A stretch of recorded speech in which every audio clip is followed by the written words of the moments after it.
Thanks everybody for joining us today. We really appreciate all the great interactions we've had in the past on these webinars. Our clients are fantastic with insightful questions. Mike Townsend is joining us from Charles Schwab. He's a Washington insider, a bit of a political expert, decades of experience, as you'll see on a bio slide here in a second. But Mike's been with Schwab for a couple decades now, I believe, and has been a steady voice of nonpartisan reason, has a podcast.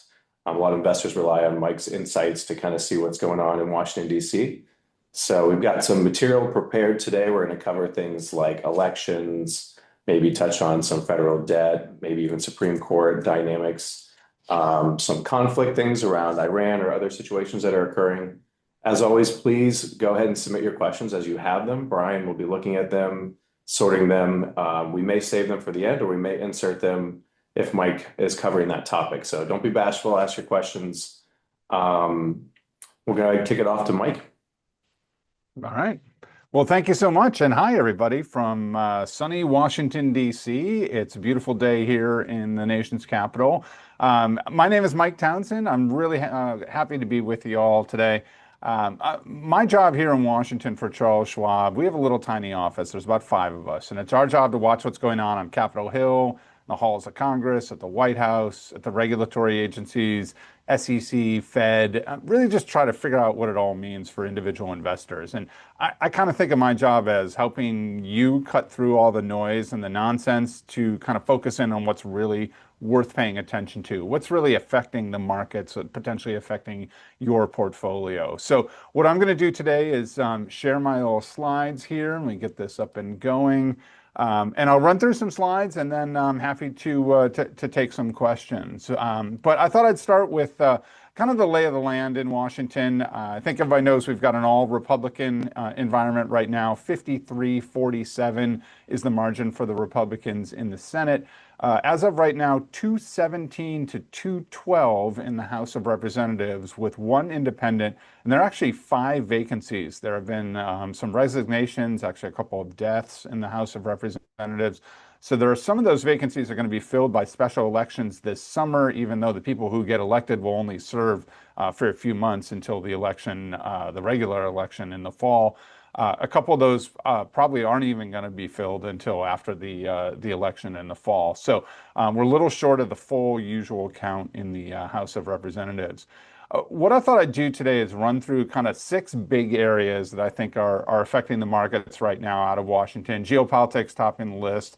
We'll talk about the Fed, some of the stuff that's going on at the courts, Congress, the regulatory agencies, and then I'll give you some thoughts on the midterm elections, and then again, happy to take questions. So I think one of the most interesting features of 2026 so far has been the degree to which geopolitical issues have dominated things. That is unusual in an election year in particular, because voters tend not to particularly vote on geopolitical/foreign policy issues. Yet the administration has been very, very focused. Obviously, that has been sort of the dominant headline throughout the course of 2026. And frankly, I expect that to continue with the number of sort of hotspot situations we have. And obviously, topping the list is the war in Iran, sort of currently in a bit of a pause, or it's a ceasefire, or it's not quite a ceasefire. And trying to move towards peace. But the way, of course, that the war in Iran has affected the United States and really the global economy is due to the disruptions in global oil supply and the shipping lanes through the Strait of Hormuz.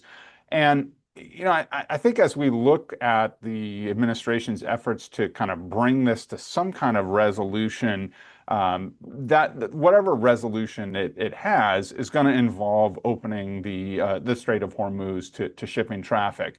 And right now we have a limited number of ships that are moving through that narrow strait and being guided by U.S. military. But generally, we're nowhere near the level of ships that are usually moving through. And to just give you some context, about 20% of the world's oil supply moves through the Strait of Hormuz, about 25% of the world's liquefied natural gas supply, and about 30% of the world's fertilizer supply. So you can see how it has these tentacles that ripple out all over the global economy. Here at home, the biggest impact, no question, is gas prices. And I usually say that gas prices are the single most visceral number in the entire economy. When you ask an ordinary voter about how the economy is doing, they are not giving you data about GDP or inflation. They are talking about gas prices and grocery prices. Those are the two things that sort of everybody knows. I'd be willing to bet that almost everyone on this webinar remembers growing up with their dad driving like 10 miles out of his way to go to the gas station where he could save 7 cents a gallon because he knew about the cheapest place in town. That's kind of how things are operating now, where people are really, really aware, continue to be really aware of gas prices. And with gas prices up over $4 a gallon nationally on the average, around $6 in California, I think this is going to continue to be a huge political issue going forward. And we'll talk in a minute about how I think that plays into the midterm elections. But the one thing to remember, I think, about this situation is if you open the Strait of Hormuz tomorrow, say the president announces we've got a deal and things are going to move in that direction, we are still talking about months before the entire global oil supply is sort of flowing normally. And you also have, because of the war and because early on Iran struck various locations around the Middle East, you have oil producing countries that have had damage to their infrastructure, that have had to shut down oil production because there isn't anywhere for that oil to go. And to ramp that up again, all of that's going to take months. So I think at this point, we're still looking at high gas prices probably right through the summer and into the fall. And again, that's a political problem for Republicans. And we'll talk more about that in just a minute. On Capitol Hill, I think you've seen a lot of frustration about the sort of moving goals and whether we're in a ceasefire or not quite in a ceasefire, or whether we're almost getting to a resolution or not. I think there's a lot of frustration because I think members of both parties just want a kind of some certainty going forward. So we're going to continue to watch that. Negotiations are continuing to go on. There are a whole bunch of other geopolitical issues going on. From the beginning of the year, the U.S. mission to remove the president of Venezuela, Maduro.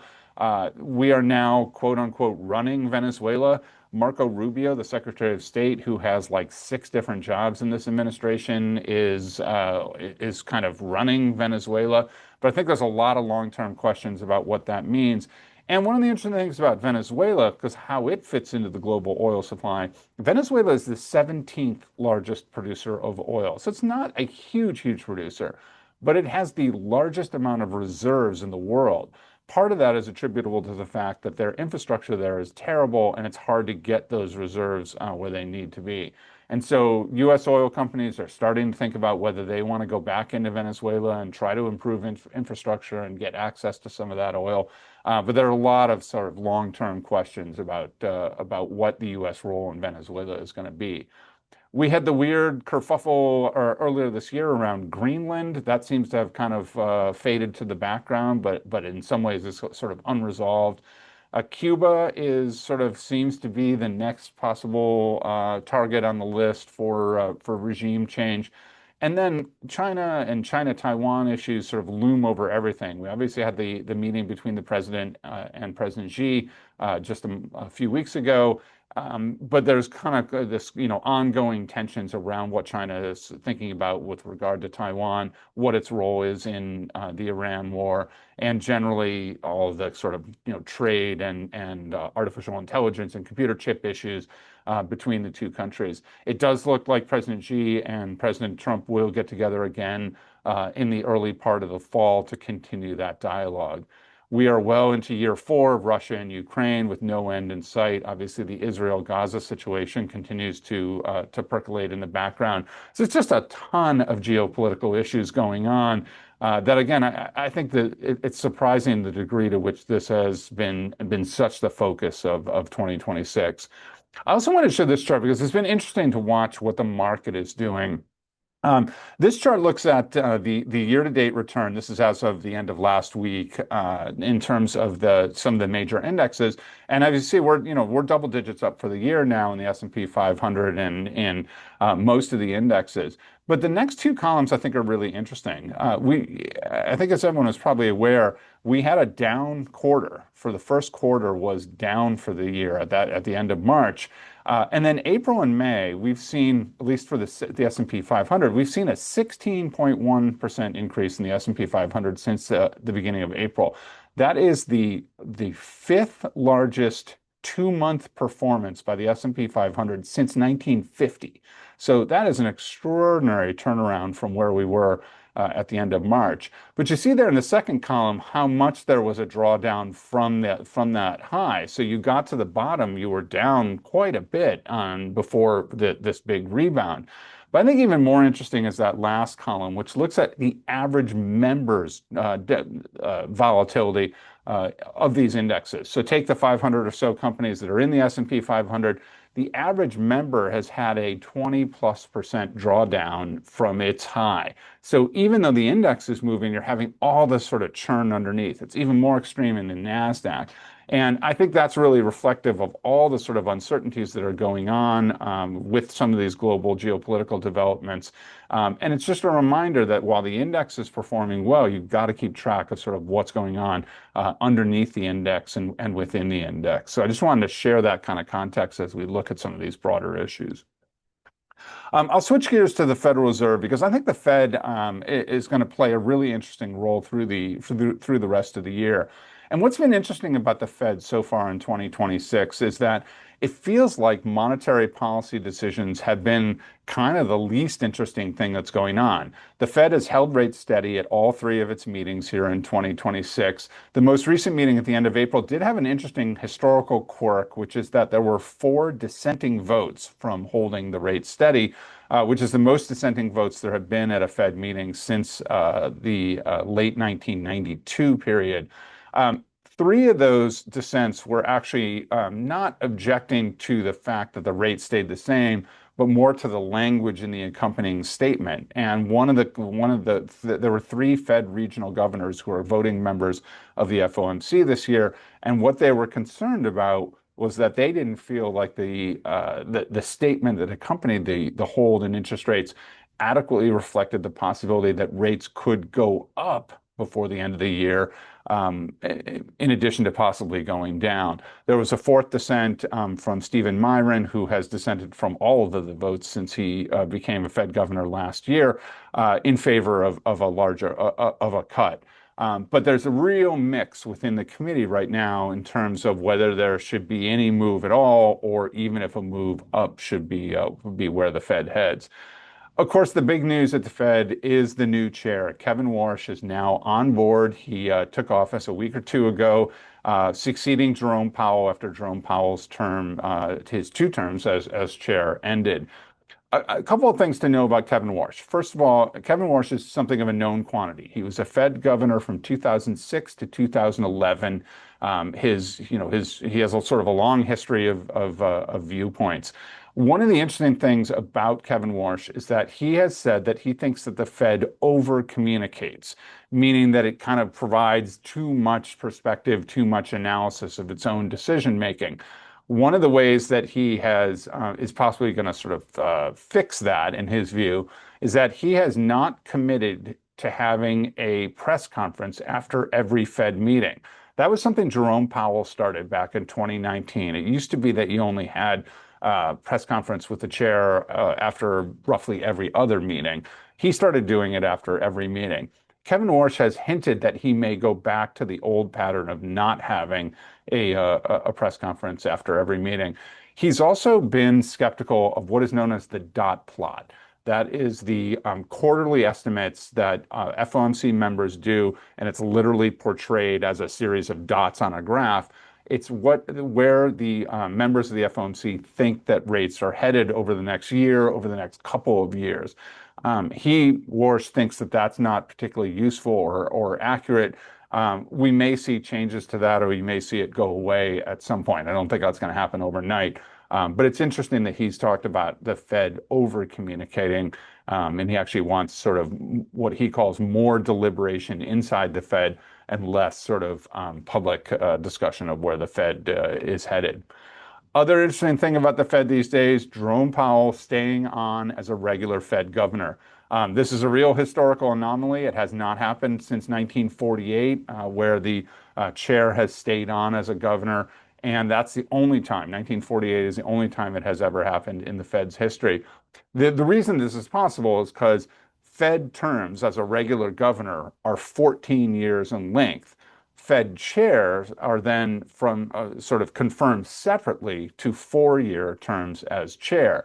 So Powell's second 4-year term as chair ended in May, but his term as a regular governor does not end until 2028. So he has stayed on as a regular governor. The other knock-on effect of that is that Stephen Myron, who was nominated by the president and confirmed to a Fed seat last September, he was filling the last few months of an unexpired term. He has had to leave the board because with Powell staying on, there was no vacancy for Kevin Warsh to go into. So Kevin Warsh is going into the seat that was briefly held by Stephen Myron. Why that matters is that Stephen Myron was the most vocal proponent of rate cuts, and now he's not on the board and not going to be voting in that direction. So possibly makes Warsh's job, if he thinks the job is to cut rates, more difficult. So next meeting is June 16th and 17th. I think there's all this talk about Kevin Warsh was sort of tapped by the president to cut rates. We all know that the president has pressured Jerome Powell. I expect he's going to pressure Kevin Warsh to cut rates. But the Fed is a committee. I say all the time, the most important letter in FOMC is Fed Open Markets Committee, the C for committee. There are 12 voting members. You need a majority of votes. Right now, there's nowhere near a majority that seems even inclined to think about cutting rates in this environment. And I don't think we'll see any change in the rate at the June meeting. Our outlook right now is that we could see the whole rest of the year with no rate cuts, with inflation rising and a lot of uncertainty around some of the economic data. It's very possible that we see no rate cuts, and even a rate hike is on the table. We don't think that is the base scenario right now, but we do acknowledge that that increasingly is being talked about as a possibility by at least some of the governors. So Fed is going to have some interesting things to say, I think, over the remainder of the year, but wouldn't be surprised if rates held steady. There's a kind of related thing going on with the Fed that's happening at the Supreme Court, and that really goes at the heart of Fed independence. And Fed independence has been a central question of the last year. We saw the administration try to charge Jerome Powell criminally. There was an investigation of him for his leadership of cost overruns at the Fed building headquarters renovation. But there's also been the president attempting something no president has attempted before, which is firing a Fed governor, Lisa Cook, who is one of the 7 members of the Fed Board of Governors. The president tried to fire her last August, ostensibly over issues of mortgage fraud. She has never been charged with anything, and the courts have blocked her firing and allowed her to stay on while the courts consider the case. So she's been there for months. She continues to vote at every meeting. She's just kind of doing her regular job. Meanwhile, the Supreme Court did hear oral arguments on that back in January. Court seemed very skeptical of the president's ability to fire a Fed governor. There's a lot of talk on process, or whether there is even a process by which that can move forward. But there are also some of the Supreme Court justices who were pretty clearly understanding of the sort of Fed independence issue. And Brett Kavanaugh, who was one of the justices who was a Trump appointee, said during the oral arguments that he thought allowing the president to fire a Fed governor would shatter, his words, shatter Fed independence. So, I certainly took away from the oral arguments that it didn't seem likely that the administration was going to be able to fire a Fed governor. But we'll see. We haven't gotten the decision yet. We expect the decision towards the end of this month, maybe in early July, probably before the court moves on from this current session. We expect a decision. Supreme Court has also played a huge role in lots of other ways. There are tons of court cases that have been going on. But one that I think has been really noticeable to the markets is the invalidation of the bulk of the president's tariff plan. That happened in February when the court invalidated all of the so-called reciprocal tariffs, which were sort of this different tariff rates on different countries, imports from different countries, as well as some of the tariffs, not all, but some of the tariffs on imports from Canada, China, and Mexico. Um, all that said, those have now been ruled unconstitutional. Tariffs are not going away. The president used a different emergency authority right after that, literally the next day after the Supreme Court decision, to impose a 10% global tariff on all imports for 150 days. That clock runs out next month. That was sort of a temporary fix. But there's also sort of the regular way that tariffs are usually done and have been done in previous administrations. And that involves getting the Department of Commerce and the U.S. Trade Representative involved in sort of these studies of what are trade imbalances with specific countries or sometimes with specific products. And then there's a whole process that has to be gone through. You do a report, there's a public comment period, there's an analysis period, and then the administration can sort of impose tariffs on a particular country or a particular product. That is the way that some of the product-specific tariffs that are currently in place and have been in place, that's how they were done originally. Think tariffs on automobiles, steel, aluminum, copper, baby furniture, all these kind of one-off product specific tariffs.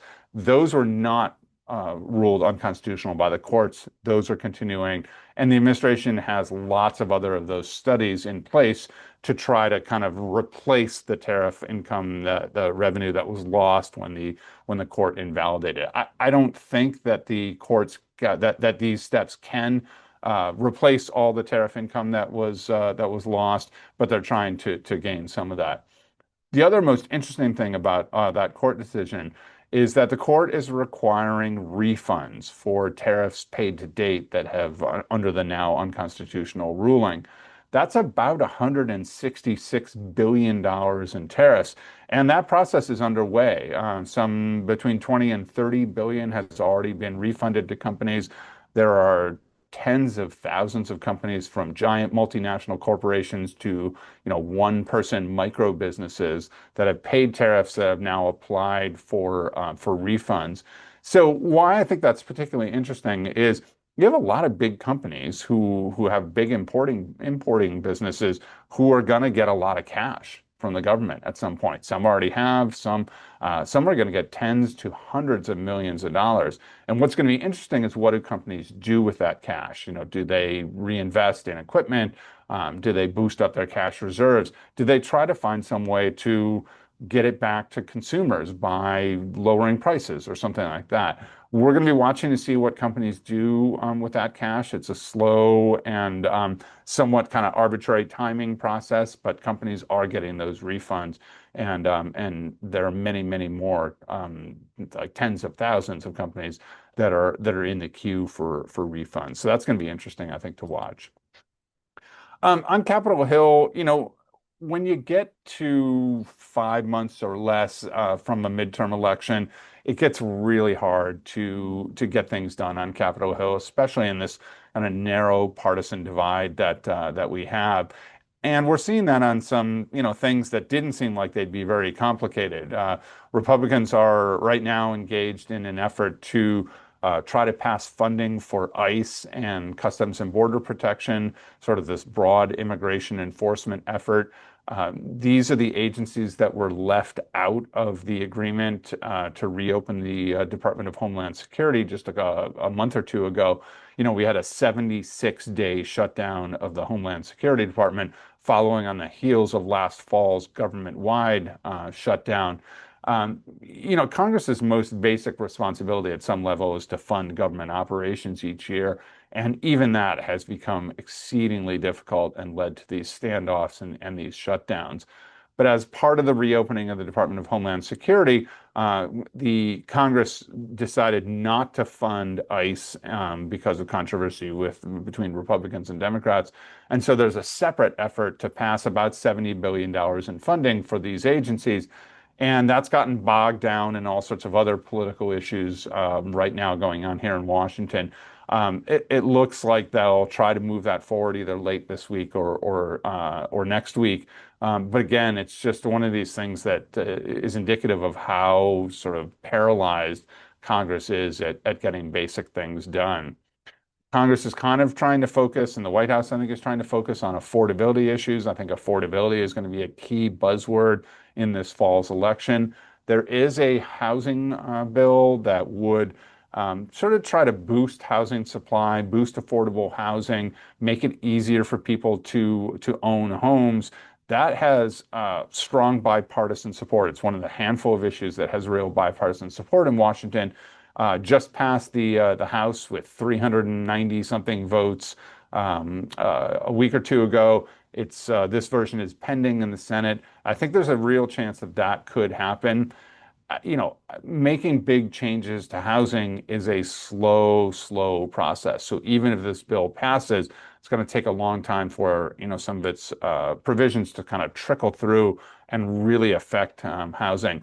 One of the things that's gotten a lot of headlines is this bill would ban large institutional investors from owning large numbers of single-family homes. That's something that has become increasingly controversial. So this would put limits on that. So this is a bill that I think has a real chance to pass Congress here this summer. But I caveat everything to say that you never know in this kind of close atmosphere, real partisan atmosphere that we have. Another one that we're watching is around cryptocurrency. Congress has been trying to pass a bill for a while now that would kind of put a regulatory framework around the crypto world. There isn't really any kind of regulatory structure to crypto like there is to the securities market, stock market, and that sort of thing. And so there is an effort to put some sort of guardrails around it. I think it would help limit fraud in the space, put more investor protections in, and most importantly, sort of clarify who's in charge of the crypto space. And it would really put in a new elevated role the Commodity Futures Trading Commission, excuse me, the CFTC, which has always been kind of like the little stepbrother to the SEC, a much bigger regulatory agency. But this would bring the CFTC into a primary role for regulating the digital asset space. And then finally, artificial intelligence. It says here that the White House delayed its executive order around internal divisions about, how big a role the federal government should take. Well, in a update that happened about a half an hour ago, just before we started this, the president did sign a sort of modified executive order around AI that would at least start to kind of put some guardrails in place for the AI space. There's a lot of talk in Washington about how do you regulate AI in a way that doesn't stifle the fast pace of innovation. And as often happens, the pace of innovation in the AI space is vastly faster than Congress's ability to sort of act. And so there's a real reluctance to kind of get too heavy-handed in regulation, given how fast this space is moving. But it does look like there's at least some initial attempts to kind of put some guardrails in place.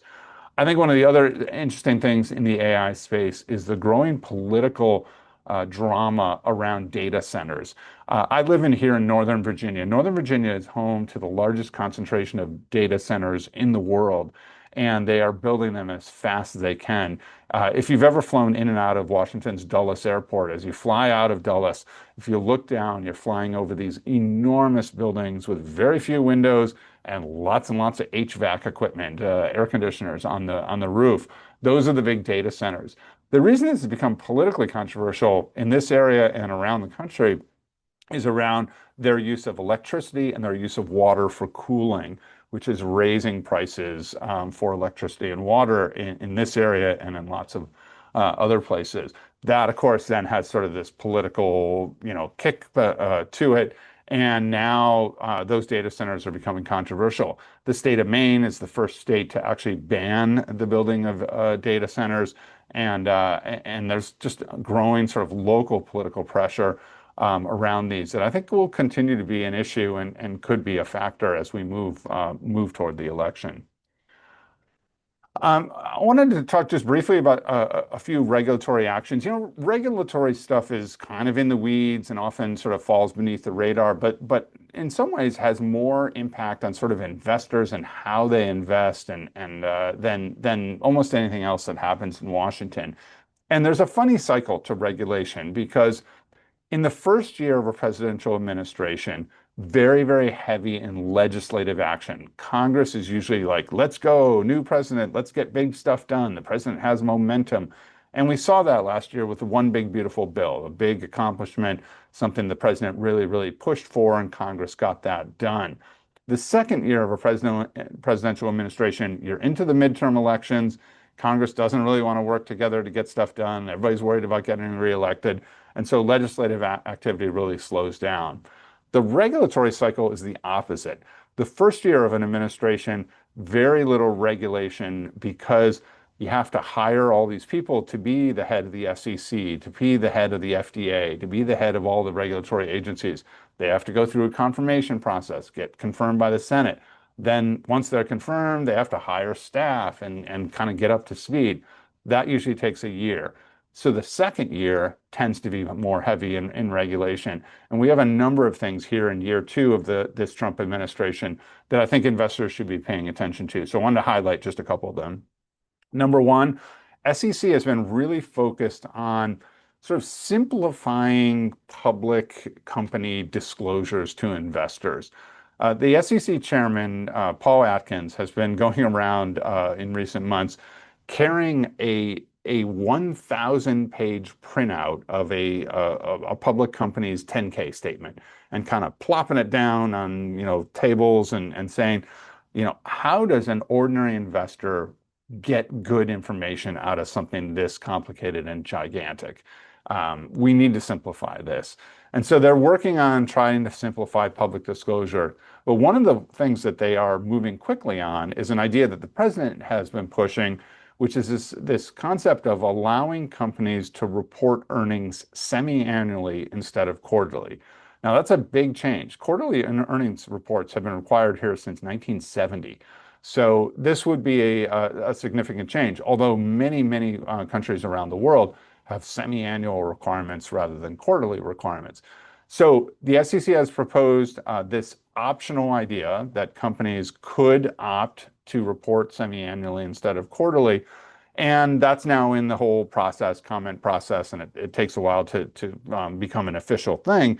But it's interesting to think about because as I think about large public companies, hard for me to imagine a large public company suddenly going to semi-annual reporting. I think investor pushback on that kind of maybe less transparency would be pretty strong. I also find it hard to believe that large companies would change their reporting cycle if all their competitors were, say, still reporting quarterly, and they wanted to switch. That would be sort of a weird competitive disadvantage. Smaller companies, though, younger companies that are just growing, I can see possibly taking advantage of this change if it becomes reality. There is a big cost burden and time burden to filling out all the paperwork every quarter. And maybe this helps give smaller companies more room to focus on growing and less on focusing on compliance stuff. So I think that's going to be an interesting one. Over at the Department of Labor, they have released a rule proposal that would allow 401k plans to invest in private markets, crypto, and other alternative assets. Again, this would not be a requirement or a mandate, but it would sort of simplify the process for plan sponsors, which are usually companies, to potentially offer these kinds of investment options in their 401k plan. That's also currently in the process. The Department of Labor hopes to have that done by the end of this year.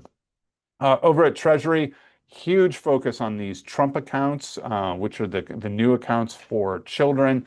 They actually sort of formally launched last week when the Trump account app became available, and that means that people can now start to manage those accounts. So these were part of the One Big Beautiful Bill last year. They're basically an account for children uh, that would include a $1,000 starter contribution from the federal government for all babies born after or on or after January 1st of 2025. The law actually requires, this $1,000 to go to eligible children born from January 2025 through the end of 2028.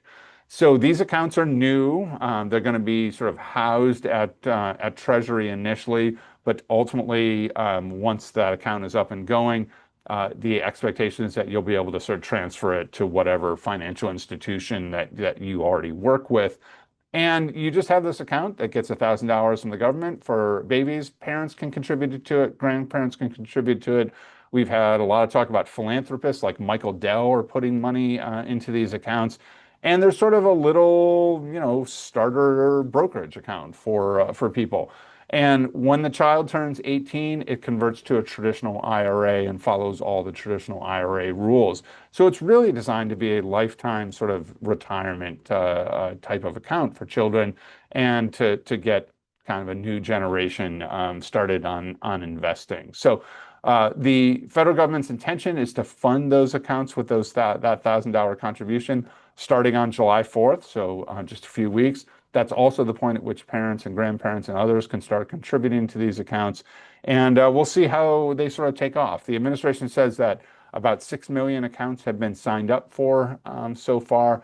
They're doing a huge education effort to try to make people aware that these are out there, that make people who just had a baby aware that they can get $1,000 from the government just for having a baby, basically. And $1,000 is $1,000, and so you'll see a lot of communication about these accounts going forward. And then finally, probably the most recent thing that the president has talked about, particularly in the retirement space, is trying to find a way, and this is something that Congress and states have been wrestling with for a while. How do you get a retirement savings account going for a worker whose company doesn't offer any kind of plan? And so the administration is expecting to launch at the beginning of next year a website called TrumpIRA.gov, which will be sort of a one-stop shop for IRAs for people who don't have a retirement plan through their work. And there's going to be no sort of favoritism to what companies can offer an IRA. It's just going to be sort of a platform for different companies to make people aware that they can get an IRA. The sort of carrot to all that is that low-income folks who contribute $1,000 will get a match from the federal government to try to again boost that savings opportunity. So some interesting ways that the administration, I think, is trying to focus on retirement savings and boost retirement savings going forward. Finally, let me wrap up with just talking about the midterm elections. You start from the place where midterm elections are historically absolutely terrible for the president's party. There have only been 3 midterm elections since 1906 when the president's party has gained seats in the House of Representatives. So typically, the president's party significantly loses seats in the House and often in the Senate during a midterm election. So with that kind of overarching concern, I think for Republicans, starting with that history, all 435 seats in the House are up for election every 2 years, so they'll all be up in November. There's a near record number of House members that are retiring or not running for re-election, 58 so far. I think that's the second highest in the last few decades. And then, of course, the House has been sort of upended by all of this flurry of redistricting that has gone on around the country. Started in Texas, which redrew its districts to potentially increase the number of Republicans in the House. California responded with a new map that increases the number of Democrats representing that state. You've had Florida do the same. You had my home state of Virginia do that, and then have that entire map thrown out by the courts a couple of weeks after this big election in April. And now you've had, because of a Supreme Court decision that threw out a portion of the Voting Rights Act of 1965, That has led to some kind of late redistricting in some of the southern states, Louisiana and Tennessee and others. All that sort of nets out to, I think, an advantage for Republicans in the House. And yet, I think that advantage is sort of negated by the overall historical challenge and things like the president's low popularity rating and the high gas prices, I think, are a difficult atmosphere for Republicans. What the effect of all that redistricting has been is that the country is now so gerrymandered that there's an incredibly small number of really tight contested races for House seats. The Nonpartisan Cook Political Report, which is a publication here in Washington, currently they rank all 435 seats on the likelihood that a Republican or Democrat is going to win. They currently rank 18 out of 435 seats as complete toss-ups and just 17 more as leaning one way or the other. So 35 out of 435 seats are really considered competitive. The fight for control of the House is in a really narrow slice of districts around the country. Over in the Senate, there are 35 seats that are up for election, 22 currently held by Republicans, 13 currently held by Democrats. There are 11 senators who are not running for reelection. There are two Republicans who recently lost their primaries, and so those are going to be new senators as well. But as you look at the Senate landscape, the Senate, think of it this way, the Democrats need to net 4 seats in order to win the majority in the Senate. There are 4 toss-up races for Senate in Georgia, Michigan, Maine, and North Carolina. 2 of those are held by Republican, 2 are held by Democrats. So let's just posit for a moment that Democrats sweep those 4. And I don't at all think that's a slam dunk, but let's, for the sake of argument, say that they sweep all 4. That nets them 2 seats. So they need to get 2 more to get to the majority. And if you kind of squint your eyes, you can see, well, maybe these kind of red-leaning states like Alaska or Iowa or Ohio or even Texas could be in play. You can kind of draw a path to Democrats getting to the majority, but I think it's a difficult path. So 5 months ago, lots can and will change. But if I had to say today, I think Democrats are favored to capture the majority in the House, and Republicans are favored to hold on to their majority in the Senate, and that produces something of a gridlock scenario. Let me wrap up with some fun charts. This is just a little picture of all the elections since 1960. The ones in the yellow boxes are the ones where at least one of the House, Senate, or White House flipped from one party to another. And what I want you to notice is that from 1960 to 2000, we had 20 elections, and only 7 times did any one of the House, Senate, or White House flip parties.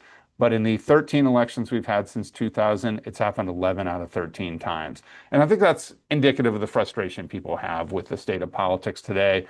We keep trying different combinations, getting frustrated with that combination and trying a different one.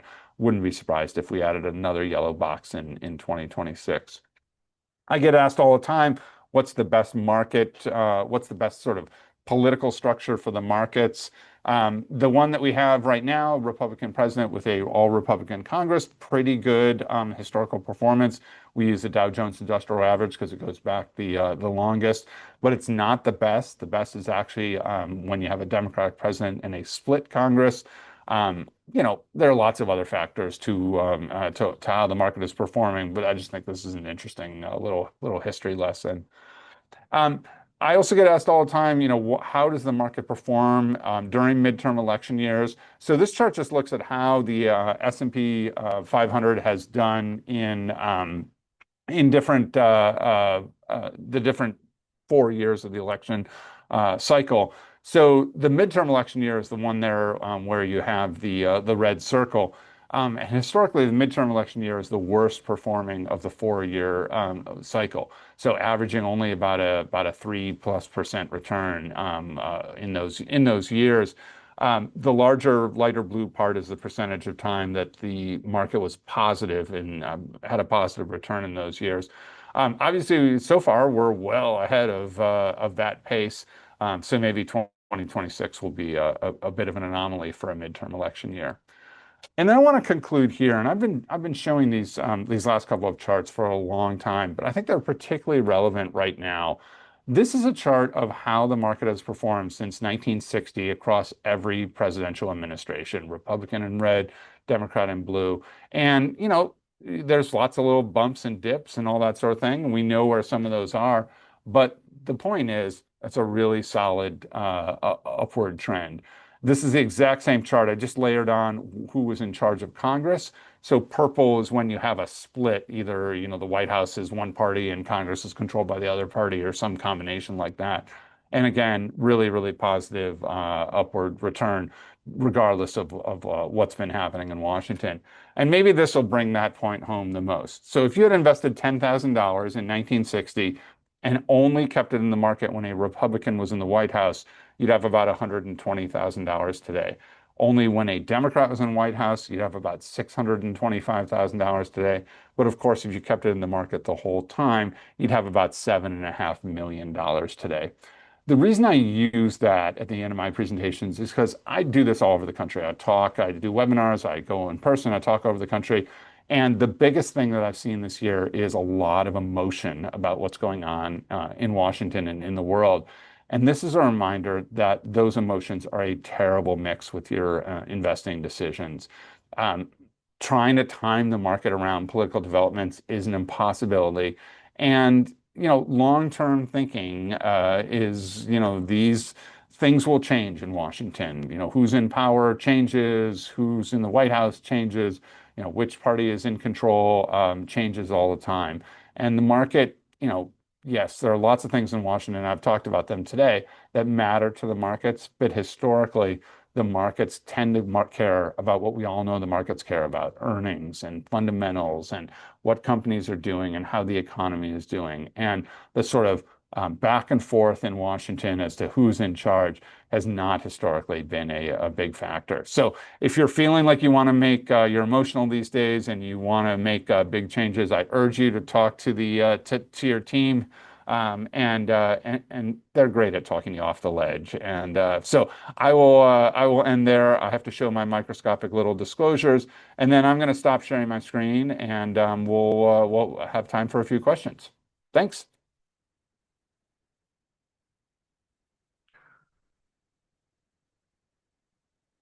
I think you guys are on mute.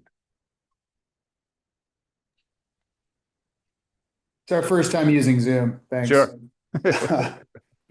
We're sharing similar microscopic, microscopic disclosures here so that we can all say they've been seen.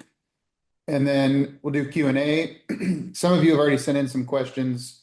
Little housekeeping. If you're in Zoom, look at the bottom of your screen and there's a little Q&A portal down there, and you can actually type in your questions. So, Mike, we'll dive in on a couple that came in. You mentioned gas being, you used a word like visceral, something like that, the most tangible economic factor. So someone asked about correlation between gas and oil prices. They pointed out that they remember in 2009, you had oil well over 120 a barrel and gas under $4.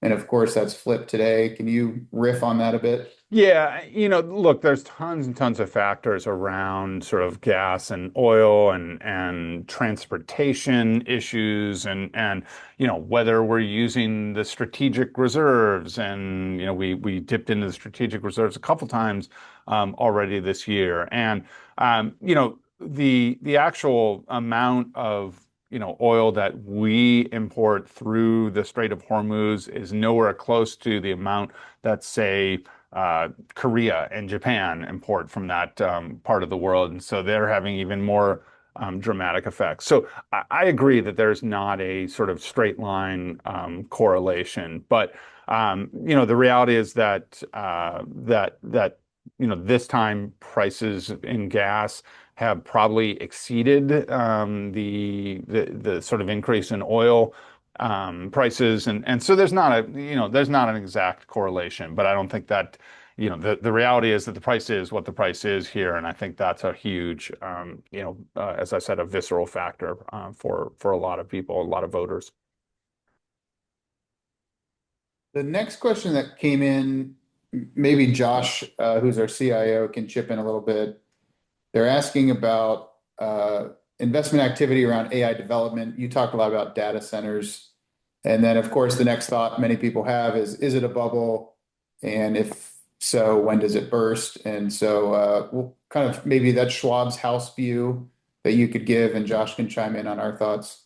Yeah, Josh, I'd be interested in hearing your thoughts. I mean, I think you know there's I think what you're seeing happening is, you know, the, the different tentacles of AI, right? You have the sort of like, I want to be involved in the AI companies, and we can all name those big hot names, but there are all sorts of different tentacles. How are companies of that are not in the AI space using AI to improve their customer experience, to improve, how they do business? And that's an interesting angle. All the angles around, I mean, what's the best performing sector so far to date? It's energy. Well, there's lots of factors for that, but part of the factors is that these companies, these AI data centers need a lot of energy. And obviously high prices are affecting that. But so I think there's a lot of different sort of tentacles now where the AI trade is not just as simply like, a handful of companies, but there's this sort of wider dispersion of companies that I think people are looking at to try to determine how AI is going to affect them either positively or negatively. But Josh, what's your thought on this? I think it's obviously political in a lot of ways too. I think data centers are becoming a local political issue, and I wouldn't be surprised if you continue to see that going into the midterms. You're going to have politicians positioning themselves on one side of those discussions. As you mentioned, the energy cost, water usage, are they eyesores, all that good stuff. People are going to push back on it. And like you mentioned, Maine, there's a lot of other like permitting situations where people are pushing back on data center building. We don't invest in data centers. We haven't been allocating to that asset class. In our real estate components, we preferred other types of real estate because I do think there are some risks in the data center world. I'm sure there's great opportunities, but we've kind of shied away from that. We do own more traditional sources of energy. I think that's a little easier path to see how that could be a good investment. AI in general, we used kind of a swoon in the S&P 500 this summer as an opportunity to add to that because we felt like a lot of tech stocks were a little overpriced for our liking, but the market gave us an opportunity, so we kind of pounced on that. So a lot of you might have seen an investment into an S&P 500 Vanguard index fund if you look back on your statement. So we do pay attention to that. We do want to capitalize on opportunities when they do present themselves. But we do think there's some risk just in general to data centers and the public's perception of them. I will say I had a very in-depth call with one of our Asian investors, and she was going through an immense list of obscure Asian companies based mostly in Hong Kong. And she was going through every single one of them, and the performance was astonishing. And she said, you hear about NVIDIA, you hear about Amazon. None of these companies can do what they do without this exact company in Hong Kong or something. So there's a lot of other ways, I think, to get upside and participate in the AI build out that aren't necessarily your obvious household names that we all see on TV. We got a couple more good things coming in. I'm going to summarize this, Mike, and let you riff on it a little bit. But someone pointed out they feel we're behind the EU and AI regulations. I know you had AI regulatory changes on your slide. So could you just perhaps compare and contrast and any influence coming our way from Europe? Yeah, I do think, Europe has got some sort of regulatory guardrails in place that could be sort of a model. The way I think about AI regulation here is I use this example all the time. 3 or so years ago, nobody in Washington really understood cryptocurrency. And it took 2 or 3 years to get to a point where now Congress has passed the first ever law regulating stablecoins. They're trying to pass a broader law, as I mentioned, to kind of regulate the crypto space generally. It just takes a long time to kind of get members of Congress sort of up to speed and educated to the point where they can think clearly about how to regulate a space. The problem with the AI right now is that most people in Washington are about where they were with crypto 3 years ago, which is kind of way behind in understanding the space. And it's moving so fast that by the time they kind of get caught up, it's moved, sort of on. And so the tension here is around, yes, feeling like we need to put some guardrails in place, but not wanting to be too heavy-handed such that you're, potentially limiting our competitive advantage or competitive ability to be competitive with other parts of the world and China in particular. So I think there's a real struggle there right now in terms of how to kind of thread that needle. I don't expect that we're going to get very far this year on it. Maybe in 2027, you can see Congress start to coalesce around some rules of the road. But it's one that's moving so fast that it's hard to kind of, stop and regulate before it's already moved on. Mike, I'm not sure if you're hearing similar things, but I think a lot of proponents of the US kind of taking risks, moving fast and breaking things, what the tech people like to call it, is that China's going full steam ahead no matter what. And they're going to win the AI race if the US doesn't move as quickly as possible. Yep. In Europe, through its structure and lack of tech innovation, is not going to be a leader in AI. And I think there are some in the current administration that feel the US needs to take maybe some risks in advancing, but the risks of not competing against China, I think, are very scary to a lot of people. Would you agree with that assessment? Yeah, yeah, I 100% agree with that. And I think you're seeing the administration struggle with, how to kind of balance all this. As I mentioned, the the president signed an executive order apparently just a couple of hours ago that sort of is different than the one that they were talking about signing a couple of weeks ago. And there's been internal divisions even within the White House about sort of how heavy-handed to be, how much do they want to see models in advance and that sort of thing. So I think all of that is driven by a worry that they'll miscalculate and put too many brakes on this, and that those brakes will allow China to get ahead. So I think that's exactly why you're seeing even the administration struggle for the same to have like a unified message on how they wanted to go about this. For those of you looking at the Q&A, there's the ability to upvote, so you can thumbs up a question that you like. So we got a couple upvotes on this one. This may be the last one because it's a biggie.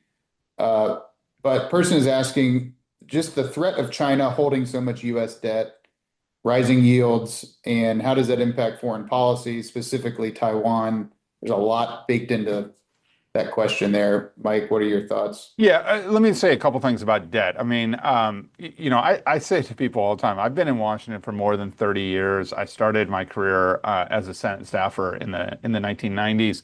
And at that time, the national debt was, I think, $4.6 trillion. We're about to hit $40 trillion.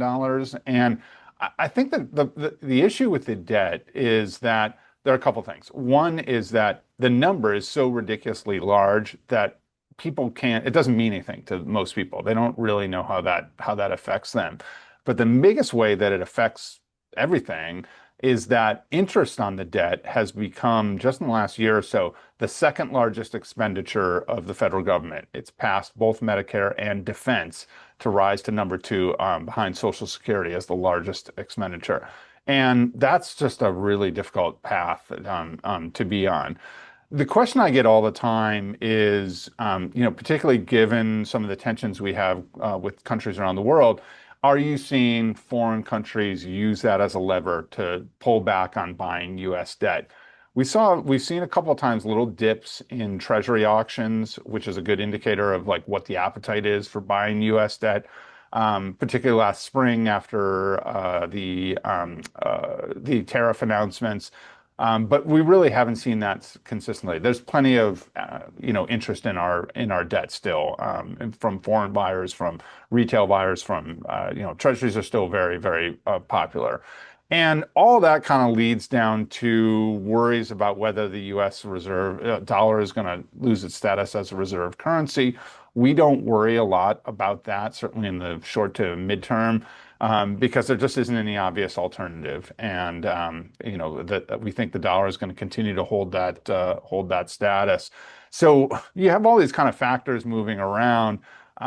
Yes, this debt is not a sustainable path we're on, but at the same time, it's not, we're not going to make some magic solution.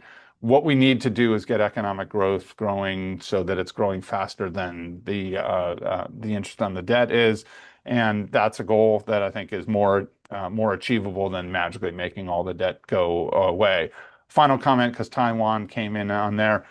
We continue to think that the likelihood of a China strike on Taiwan is not maybe as high as others think. That the ramifications of that would have so many tentacles all across the global economy, that China, sort of saber rattling and doing its flyovers and its military sorties in the Strait there, is likely to continue and even escalate. But an actual full-on invasion seems less likely risk to us. Not a zero risk, but maybe a lower risk than others think. So there are a lot of different things going on in that answer. I hope that was helpful. The debt side is something we think a lot about when we're constructing portfolios. It's one of the reasons why we like international diversification. So if the US continues to have fiscal issues, I think that makes a strong case to have investments that aren't tied to the success of the US economy. So I think that's one way we've addressed it. We do own a little bit of gold, which I think in theory could do well if the US debt situation becomes even worse. On the bond side, the types of bonds that we own, we think will do better if we have some sort of interest rate shock where rates go up. The UK had that within the last couple of years, so we've seen it's not possible for a major economy to have an issue in their debt markets. And I'm not saying it's going to happen anytime soon. We don't think it will, but we think there's a lot of things that you can do from a diversification standpoint that give you that protection, and you're not necessarily giving up returns to protect yourself from some of those risks. So we feel like we've done a good job doing that. Anything else, Brian? We have kind of an easier, less heavy question. If we can wrap on one for 60 seconds, Mike. Our friend Rick asked just what drives gasoline prices. And so we're in Central Ohio. There's a lot of gasoline coming down from Toledo. So when you see gas prices spike and then maybe not follow oil back down, is that profit taking from big oil? Is that some distributor ripping us off? Or any thoughts on localized pricing? You started to say American corporations are trying to make American profit? Corporations might rip off the consumer. Yeah. No. Yeah, they might angle for a profit. Yeah, there are a lot of different factors. I think we all live in places where there are gas stations like across the corner from each other, and sometimes that you see that competition kind of going on either up or down, where they're lowering their price by 3 cents, so we're going to lower our price by 3 cents. So there's an odd combination of sort of big mega factors, right? Oil prices, oil distribution, what's happening in the U.S. strategic reserves, all this thing, and micro sort of local features that frankly is sort of beyond my ability to like fully comprehend. But I know that like most people, I just get annoyed at driving around and looking at these prices. So hopefully we'll see them come down soon.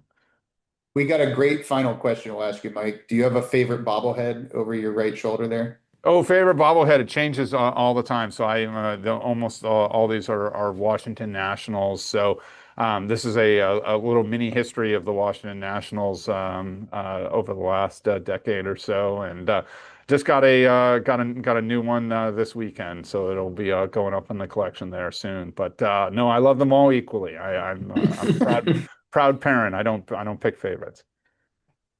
Great nonpartisan way to end the Yeah, conversation, Mike. absolutely. Yeah, very down the middle. Like a good strike. Yeah. Well, thanks for your time, Mike. Your expertise is great to have join our call. And we'll have a replay available. So anyone who had questions they didn't put in the chat, we can address those. You can always email our team. Everyone has their primary advisor's email, or call our office. And Mike, we look forward to seeing you at conferences in the future. Thanks again for your time. Sure thing. Thanks, everybody.